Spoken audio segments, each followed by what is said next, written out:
పెట్టాడు, మరి అతని మీద ఎటువంటి యాక్షన్ మీరు తీసుకుంటారు? మా పార్టీ కార్యకర్తలు మా నాయకుడు బర్త్డే రోజు కేక్ కట్ చేస్తే ఒక కేసు, ఒక మేకను కోస్తే ఒక కేసు, వాళ్ళని పట్టుకుని నడి రోడ్డు మీద నడిపించారు కదా మహిళా హోంమంత్రి గారు. మరి ఈ వ్యక్తిని, ఈ జనసేన ఎమ్మెల్యేని ఇతని మీద కేసు పెట్టండి, అతన్ని నడి రోడ్డు మీద నడిపించండి. మరి ఆ సంధ్యారాణి పిఏ విషయంలో కూడా మీరు ఏం చేశారు? తిరిగి బాధితురాలి మీద కేసులు పెట్టిన పరిస్థితి మనం చూస్తూ ఉన్నాము. ఇంత దారుణంగా మీరు వ్యవహరిస్తూ ఉంటే మీకెందుకమ్మా ఆ పదవి? మీకెందుకు ఆ పదవి? మీరెందుకు ఇలాంటి పెద్ద పెద్ద పదవులు తీసుకొని మహిళలకి ప్రజలకి రక్షణ ఇవ్వకుండా ప్రజల్ని ఈ రోజు భక్షించే పరిస్థితి మీ నాయకులే చేస్తూ ఉంటే, మీరు చూస్తూ ఉంటే మీకెందుకు ఈ పదవులు అని నేను అడుగుతూ ఉన్నాను. అలాగే స్పీకర్ గారు ప్రతి మీటింగ్ లో, ప్రతి సందర్భంలో, ప్రతి చర్చాగోష్ఠిలో కూడా చెప్తున్నారు నో వర్క్ నో పే ఇలా అంటూ చాలా చాలా ప్రవచనాలు చెప్తూ ఉన్నారు స్పీకర్ గారు. మరి మీరు రాజ్యాంగంలో అందులో ఉన్న సూత్రాల గురించి మాట్లాడుతూ ఉంటారు కదా, మరి మీ కూటమిలో ఎమ్మెల్యే ఒక మహిళని ఇంత దారుణంగా ఈ విధంగా అన్యాయం చేస్తే మీరు ఎందుకు దాని మీద స్పందించట్లేదు స్పీకర్ గారు అని నేను అడుగుతూ ఉన్నాను. స్పందించాలి కదా. ఏమైనా ప్రతిపక్ష నాయకుల మీద కామెంట్స్ చేయడానికి మీరు స్పందిస్తారా? మీ కూటమిలో వాళ్ళు ఇంత దారుణానికి ఒడిగడితే మీరు స్పందించరా స్పీకర్ గారు అని నేను అడుగుతూ ఉన్నాను. అలాగే లోకేష్ గారు ప్రతి సందర్భంలో నేను కౌన్సిల్లో చూశాను, అసెంబ్లీలో చూశాను, బయట మీటింగ్స్ లో విన్నాను.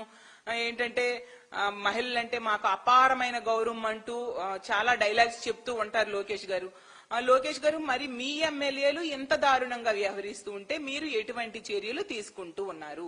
మీకు మహిళలంటే గౌరవం కదా, మరి ఆ మహిళలకి ఎంత అన్యాయం జరిగినప్పుడు మీరు సుమోటోగా కేసులు పెట్టాలి కదా, ఆ వ్యక్తుల్ని ఆ పార్టీ నుంచి సస్పెండ్ చేయించాలి కదా, అతని మీద కేసు పెట్టి అరెస్ట్ చేయించాల్సిన బాధ్యత మీ మీద లేదా లోకేష్ గారు అని అడుగుతున్నాను. ఇలా తీసుకుంటే ప్రతి సందర్భంలో కూడా ఇన్ని సంఘటనలు జరిగినప్పుడు, ఏ ఒక్క సంఘటనలో ఏ ఒక్క మహిళకి అన్యాయం జరిగినప్పుడు కూడా ఈ కూటమిలో ఉన్న నాయకులు ఎవరు కూడా స్పందించట్లేదు, తమకి పట్టనట్టుగా వ్యవహరిస్తూ ఉండే పరిస్థితి ప్రతి సందర్భంలో కూడా చూస్తూ ఉన్నాము. అందువల్ల ఈ రోజు ఈ కూటమిలో ఉన్న ఎమ్మెల్యేలు అవ్వచ్చు, నాయకులు అవ్వచ్చు, కీచకుల్లా వ్యవహరిస్తూ ఉన్నారు. మహిళలు మాన ప్రాణాలతో ఈ రాష్ట్రంలో బ్రతికే హక్కు లేనట్టుగా వీళ్ళు వ్యవహరిస్తూ ఉండే పరిస్థితి మనం చూస్తూ ఉన్నాము. దీన్ని మేము చూస్తూ ఊరుకోము. ఇప్పటి వరకు ఎన్నో సంఘటనలు జరిగాయి. ప్రతి సందర్భంలో కూడా మా వైఎస్ఆర్ కాంగ్రెస్ పార్టీ స్పందించడమో, మా జగనన్న స్పందించడమో, వెళ్లి ఆ కుటుంబానికి అండగా నిలబడ్డమో చేస్తూ జరుగుతూ ఉండే పరిస్థితులు ఉన్నాయి తప్ప ఎక్కడైనా ఏ అత్యాచారం జరిగినా, హత్య జరిగినా ప్రభుత్వం స్పందించిన దాఖలాలు ఒక్కటి కూడా కనిపించవు. రోజు రాంబిల్లిలో ఒక అమ్మాయికి హత్య చేసిన సంఘటన అవ్వచ్చు, అలాగే తీసుకుంటే చాలా సంఘటనలు, ముచ్చుమర్రి సంఘటన చూసాము, అలాగే చాలా చాలా సంఘటనలు. ఇప్పుడు తెనాలిలో సహానా అనే ఒక దళిత మహిళను టీడీపీ వ్యక్తి దారుణంగా కొట్టేసి బ్రెయిన్ డెడ్ అయ్యేట్టుగా చేసి చంపేయడం జరిగింది. ఆ రోజు జగనన్న వెళ్లారు పరామర్శకి, ఆ కుటుంబానికి ధైర్యం చెప్పడానికి. ప్రభుత్వం ఏమైనా ఆ కుటుంబాన్ని ఆదుకుందా? మా జగనన్న ఆదుకోవడం జరిగింది. ఇలా ప్రతి సందర్భంలో కూడా రాజమండ్రిలో తీసుకుంటే బీఫార్మసీ విద్యార్థిని తెలుగుదేశం పార్టీ నాయకుడే ఎంత దారుణంగా ఆమెకి చంపడం జరిగింది. ఆమె ఆత్మహత్యకు కారణమయ్యాడు అతను. మరి ఈ ప్రభుత్వం ఏమైనా చర్యలు తీసుకుందా అతని మీద? ఎటువంటి చర్యలు లేదు. మా పార్టీ ఆ కుటుంబానికి అండగా నిలబడిన సందర్భం మనం చూసాం. ఇలా ప్రతి దగ్గర కూడా గొడ్లవెల్లేరు ఇంజనీరింగ్ కాలేజ్ లో అంత మంది అమ్మాయిలు చదువుతూ ఉన్న దగ్గర హిడెన్ కెమెరాలు బాత్రూమ్స్ లో పెడితే ప్రభుత్వం కనీసం స్పందించలేదు, యాజమాన్యానికే సపోర్ట్ గా నిలిచిన పరిస్థితి. మా వైఎస్ఆర్ కాంగ్రెస్ పార్టీ అలాగే మా మహిళా విభాగం అక్కడికి వెళ్లి ఆ బాలికలకి సపోర్ట్ గా మేము నిలబడడం జరిగింది. ఇలా ఇన్ని సందర్భాల్లో తీసుకుంటే యలమంచిల్లో ఒక చిన్నారి బాలిక మీద అత్యాచారం చేస్తే అప్పుడు కూడా మా మహిళా విభాగం వెళ్లి ఆ కుటుంబానికి ధైర్యం చెప్పడం జరిగింది పార్టీ తరఫున. ప్రతి సందర్భంలో కూడా అలాగే తీసుకుంటే ప్రతి సందర్భంలో కూడా మా వైఎస్ఆర్ కాంగ్రెస్ పార్టీ అవ్వచ్చు, మా జగనన్న అవ్వచ్చు, మా మహిళా విభాగం అవ్వచ్చు, ఆ కుటుంబానికి అండగా నిలబడడం అవ్వచ్చు, ఆ బాధితురాలికి భరోసా ఇవ్వడం అవ్వచ్చు, ఎంతో కొంత ఆర్థిక సహాయం చేయడం అవ్వచ్చు, చేయడం జరిగింది. కాబట్టి ఇప్పటికైనా ఈ ప్రభుత్వానికి నమ్మి ఇంతమంది మహిళలు ఓట్లేశారు, ప్రజలు ఓట్లేశారు, వాళ్ళ నమ్మకాన్ని నిలబెట్టుకోండి. ఈ విషయంలో సుమోటోగా మీరు కేసు నమోదు చేయాల్సిన బాధ్యత ప్రభుత్వం మీద ఉంది. అలాగే అతన్ని జనసేన నుంచి సస్పెండ్ చేయాలి, ఎమ్మెల్యేగా కూడా సస్పెండ్ చేయాలి, కేసు పెట్టాలి. అలాగే ముఖ్యంగా మహిళా కమిషన్ ఉంది. మహిళా కమిషన్ ఏం చేస్తుంది ఈ రాష్ట్రంలో? ఎంత దారుణంగా ఆ వ్యక్తి చేశాడో, ఆ మహిళ జీవితాన్ని నాశనం చేసేశాడు, ఆవిడ కుటుంబాన్ని బజార్న పడేశాడు, ఆమెను ఈ రోజు రోడ్డు మీదకి లాగిన పరిస్థితి అయితే మరి సుమోటోగా కేసు పెట్టాల్సిన మహిళా కమిషన్ ఈ రోజు ఏం చేస్తూ ఉంది? ఈ మహిళలకి ఇలా అన్యాయం జరుగుతూ ఉంటే మంత్రులేమో రికార్డింగ్ డాన్సులు, కొందరు చెత్త చెత్త ప్రోగ్రామ్స్ కి అటెండ్ అవ్వడం, ఇది వీళ్ళు చేస్తూ ఉండే పరిస్థితి.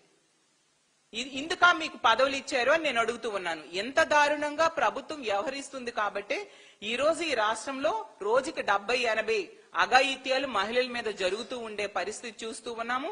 అలాగే కేంద్ర హోంశాఖ నివేదికలో మన రాష్ట్రం పోలీస్ శాఖ పనితీరు, చట్టాలు అమలు తాలూకా నివేదికలో 36వ స్థానానికి దిగజారిపోయింది. అయినా వీళ్ళకి సిగ్గు రావట్లేదు. అలాగే హోంమంత్రి గారు, కేంద్ర హోంమంత్రి అయిన అమిత్ షా గారు చంద్రబాబు నాయుడు గారికి లేఖ రాశారు. మీరు emergency call centre number call చేస్తే 26 నిమిషాల వరకు కూడా స్పందించట్లేదు, అత్యంత దారుణంగా ఉంది. దేశం యావరేజ్ అయి తీసుకుంటే 18 నిమిషాలు ఉంటే మీరు ఎంత దారుణంగా మీ రాష్ట్రంలో స్పందిస్తున్నారు, పోలీసులు పని చేయట్లేదని చేవాట్లు పెట్టడం జరిగింది. అయినా బుద్ధి రావట్లేదు. ఎప్పటికైనా దయుంచి ఈ ప్రభుత్వ పెద్దలు సిగ్గు తెచ్చుకొని మహిళలకి రక్షణ కల్పించడం మీద శ్రద్ధ వహించాల్సిందిగా కోరుతున్నాను. అలాగే ఈ రోజు తీసుకుంటే జనసేన వాళ్ళు ఇలాంటి సంఘటనలు జరుగుతాయనేసి వాళ్ళకి ముందే తెలిసేమో, లేదా ఈ సంఘటన కూడా వాళ్ళకి ముందే తెలిసేమో వాళ్ళు ప్రెస్ నోటు రిలీజ్ చేయడం జరిగింది. అంటే వాళ్ళ పార్టీలో ఉన్న వాళ్ళకి ఎవరికైనా అక్రమ సంబంధాలు గాని మానసిక బలహీనతలు ఉంటే అవి బయటకు రాకుండా చూసుకోండి అనేసి. అంటే ఈ రాష్ట్ర చరిత్రలో గాని దేశ చరిత్రలో గాని ఏ పార్టీ కూడా ఎంత దారుణంగా మీకేమైనా బలహీనతలు ఉంటే అవి బయటకు రాకుండా చూసుకోండి అని ఏకంగా ప్రెస్ నోట్ రిలీజ్ చేశారు.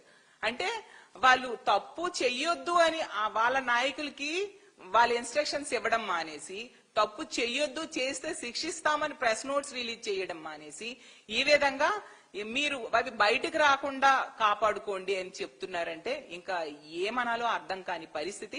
ఇప్పటికైనా ఈ ప్రభుత్వం కళ్ళు తెరిచి మహిళల రక్షణ మీద దృష్టి పెట్టండి. ఈ మహిళని ఇప్పుడు ఆ సంధ్యారాణి గారి పిఏ విషయంలో నెల రోజుల తర్వాత ఆ బాధితురాలికి జైల్లో కూర్చోబెట్టినట్టుగా ఈ మహిళ విషయంలో అలా చేయకుండా ఆ బాధితురాలికి న్యాయం చేయాల్సిందిగా కోరుతున్నాను. ప్రభుత్వ పెద్దల దన్నుతోనే ఈ విధంగా ఇలాంటి దుర్మార్గులు రెచ్చిపోతూ ఉండే పరిస్థితి, మృగాల్లా వ్యవహరిస్తూ ఉండే పరిస్థితి. అసలు దుర్యోధనులు, దుశ్శాసనులు అని చెప్పి, కీచకులు అని చెప్పి ఆ రోజుల్లో చరిత్రలో చదవడం జరిగింది. అలాంటి వాళ్ళు ఎలా ఉంటారో ఈ కూటమి ప్రభుత్వం అధికారం వచ్చాక ప్రత్యక్షంగా ఈ రాష్ట్ర ప్రజలు చూస్తూ ఉండే పరిస్థితి ప్రతి సందర్భంలో కూడా చూస్తూ ఉన్నాము. కాబట్టి ఇలాంటి వాళ్ళని వెంటనే అరెస్ట్ చేయాలి, వాళ్ళ మీద కేసులు పెట్టాలి, మీ పార్టీ నుంచి సస్పెండ్ చేయండి అని తెలియజేసుకుంటూ ఈ మహిళకు మా వైఎస్ఆర్ కాంగ్రెస్ పార్టీ ఈ బాధితురాలకు అండగా నిలబడుతుంది. ఇప్పటికి అన్ని సందర్భాల్లో కూడా బాధితులకు మా పార్టీ అండగా ఉంది, సపోర్ట్ గా వాళ్ళ తరపున మేము నిలబడడం జరిగింది. ఈ బాధితురాలకి న్యాయం జరిగేంత వరకు కూడా మేము అందరము కూడా మా పార్టీ, మా మహిళా విభాగము, మా జగనన్నతో సహా అందరం కూడా ఈ మహిళకు వెన్నుదన్నుగా ఉంటాము, ఆమెకు సపోర్ట్ గా ఉంటాము. ప్రభుత్వం ఎప్పటికైనా కళ్ళు తెరిచి ఇలాంటి దుర్మార్గుడైన ఎమ్మెల్యే